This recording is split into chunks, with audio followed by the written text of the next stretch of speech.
మూడుమళ్ళ బంధం episode 247. Hello friends, video చూసి వెళ్ళిపోతున్నారు తప్ప చాలామంది అసలు కామెంట్స్ చేయడం లేదు. వీడియోని లైక్ చేయండి, అలాగే తప్పకుండా కామెంట్ చేయండి. వైష్ణవి, విక్రమాదిత్య ఇద్దరు కలిసి బీచ్కి చేరుకుంటారు. విక్రమ్ డైరెక్ట్గా కారుని బీచ్ దగ్గరికి తీసుకువెళ్తాడు.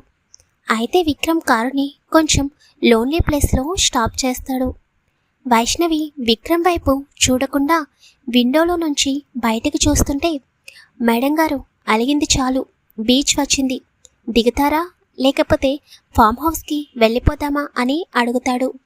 వైష్ణవి విక్రమ్ వైపు చిరుకోపంగా చూస్తూ, నాకు నువ్వు సారీ చెప్పు, అప్పుడే కారు దిగుతాను అని అంటుంది. విక్రమ్ చిన్నగా నవ్వుకుని, సారీయే కదా చెప్తాను అని వైష్ణవిని చేతిని పట్టుకుని ఒక్కసారిగా తన వడిలోకి లాక్కుని వెంటనే లిప్స్ని అందుకుంటాడు. 2 మినిట్స్ తర్వాత వైష్ణవిని వదిలి, సారీ ఈ విధంగా సరిపోతుందా, లేకపోతే ఇంకా డీప్గా చెప్పాలా అని అనగానే వైష్ణవి, దీన్నెవడైనా సారీ చెప్పడం అని అంటారా అని అంటుంది.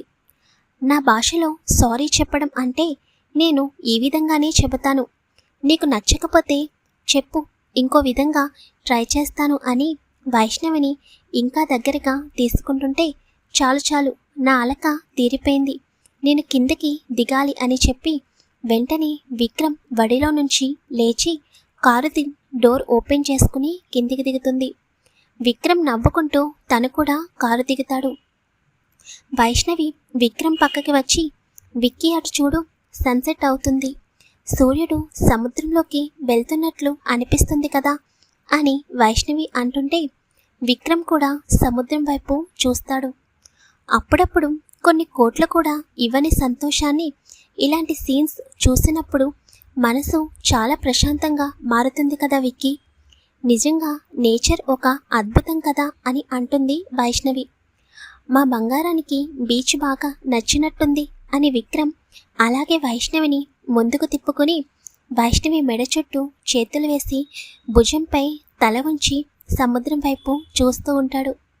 నిజంగా విక్కీ, నాకిక్కడ క్లైమేట్ బాగా నచ్చింది, చల్లటి గాలి, వచ్చే అలల శబ్దం, సూర్యుడు సముద్రంలోకి వెళుతున్నట్లు కనిపించే దృశ్యం ఎంత బాగుంది కదా అని వైష్ణవి అంటుంటే, నిజమే, నేచర్ ఒక అద్భుతమే, అందుకే అప్పుడప్పుడు బయటికి వస్తూ నేచర్ని ఎంజాయ్ చేస్తూ ఉండాలి అని విక్రమ్ అంటుంటే, అయితే డైలీ నన్ను బయటికి తీసుకురా, అప్పుడు నేను నేచర్ని ఎంజాయ్ చేస్తాను అని నవ్వుతూ అంటుంది.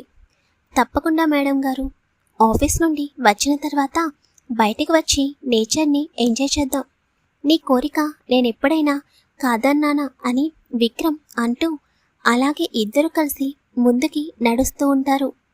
ఇద్దరు సముద్రం దగ్గర నుంచుని ఉంటే వెళ్ళి వచ్చే అలలు వాళ్ళ కాళ్ళని తాకుతూ ఉంటాయి.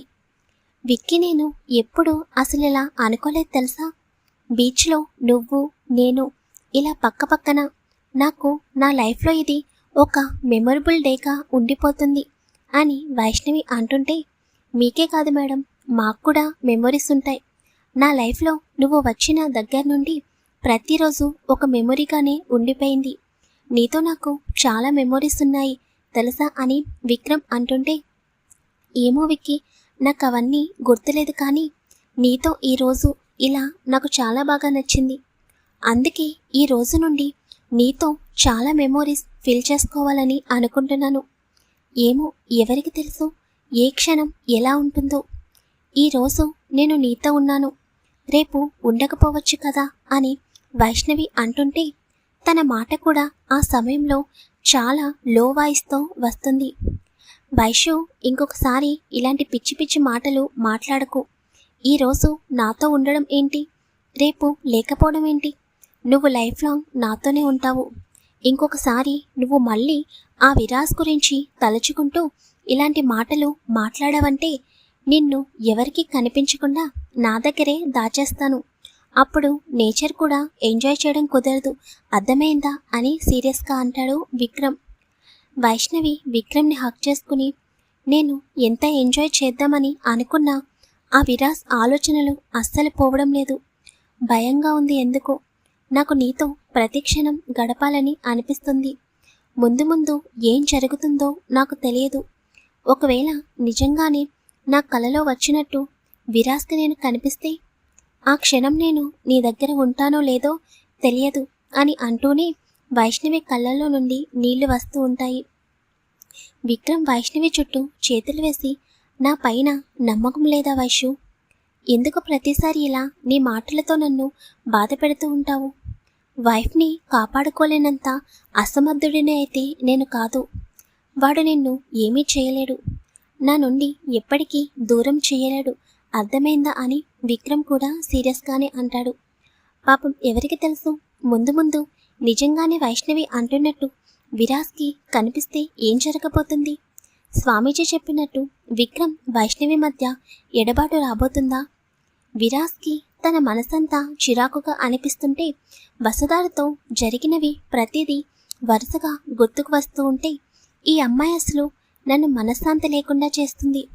నాకు ఏ క్షణాన్న ఎదురుపడిందో, ఒక పక్క నాకంటూ రిలేషన్ ఉందని సంతోషపడాలో లేక ఈ అమ్మాయి చేసే పనులకి బాధపడాలో అర్థం కావడం లేదు. వైష్ణవి కోసం చాలా వరకు నా కోపాన్ని అంతా పక్కన పెట్టి చాలా వరకు శాంతంగా ఉండడానికి ప్రయత్నిస్తున్నాను. ఎందుకంటే నా కోపం వల్లనే నా వైషు నాకు దూరం అయిపోయింది. అందుకే ఆ క్షణం నుండి కోపం ఎవరిపైనా చూపించకూడదని అనుకున్నాను. కానీ ఈ అమ్మాయి నాలో ఉన్న రాక్షసుడిని బయటికి తీసుకొస్తుంది. నా కోపం వలన నాకు తెలియకుండానే ఈ అమ్మాయికి ఏమన్నా హాని తలపెడతానేమోనని భయం వేస్తుంది. సాధ్యమైనంత వరకు ఈ వసుధారకి అర్థమయ్యేలాగా చెప్పాలి అని అనుకుంటూ అలాగే బెడ్పై వాలిపోతాడు విరాస్.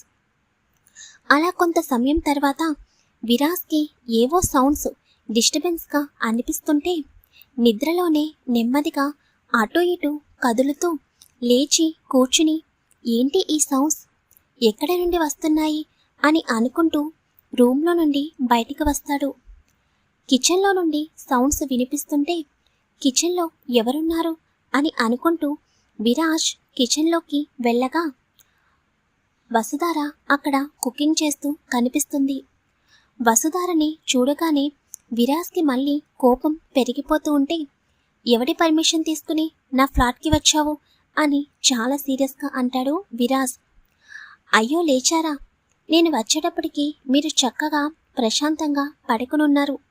డిస్టర్బ్ చేయడం ఎందుకని నేనే లేపలేదు. మీరు మార్నింగ్ నుండి ఏమీ తినలేదు కదా, అందుకే లంచ్ ప్రిపేర్ చేస్తున్నా. మీరు వెళ్ళి ఫ్రెష్ అయ్యారండి, నేను డైనింగ్ టేబుల్ పైన అన్నీ సర్దేస్తాను అని వసుధార అంటుంటే విరాజ్ కోపంగా వసుధార దగ్గరికి వచ్చి, చూడు, నీకు ఆల్రెడీ ఇందాకే చెప్పాను నా విషయంలో ఇన్వాల్వ్ అవ్వకు అని. నువ్విలా ప్రతిసారి నా విషయంలో ఇన్వాల్వ్ అవుతుంటే నేను కూడా నా హద్దు దాటాల్సి వస్తుంది. పిచ్చి పిచ్చిగా చేయకుండా ముందిక్కడి నుంచి బయటికి పో అని గట్టిగా అరుస్తాడు. వసుధార చేతులు కట్టుకుని విరాజ్ వైపు చూస్తూ, అయిపోయిందా, మీరు మాట్లాడాల్సింది అయిపోతే ఇప్పుడైనా వెళ్ళి ఫ్రెష్ అవ్వండి, లంచ్ చేద్దరు కానీ అని అంటుంటే విరాజ్ కోపంగా వసుధార మోచేతిని పట్టుకుని కోపంగా వసుధార వైపు చూస్తూ ఉంటాడు. నెక్స్ట్ విరాజ్ ఏం చేయబోతున్నాడు? ఒకరు విరాజ్ ప్రేమ వద్దని భయపడుతుంటే మరొకరు విరాజ్ ప్రేమ కావాలని బాధపడుతూ ఉన్నారు. వీళ్ళిద్దరిలో వైష్ణవి భయం గెలుస్తుందా, వసుధార ప్రేమ గెలుస్తుందా? వైష్ణవి కలిసిన తర్వాత విరాజ్ విక్రమాదిత్య నుండి వైష్ణవిని వేరు చేస్తాడా? ఏం జరగబోతుంది? Comments must and should. Thank you very much.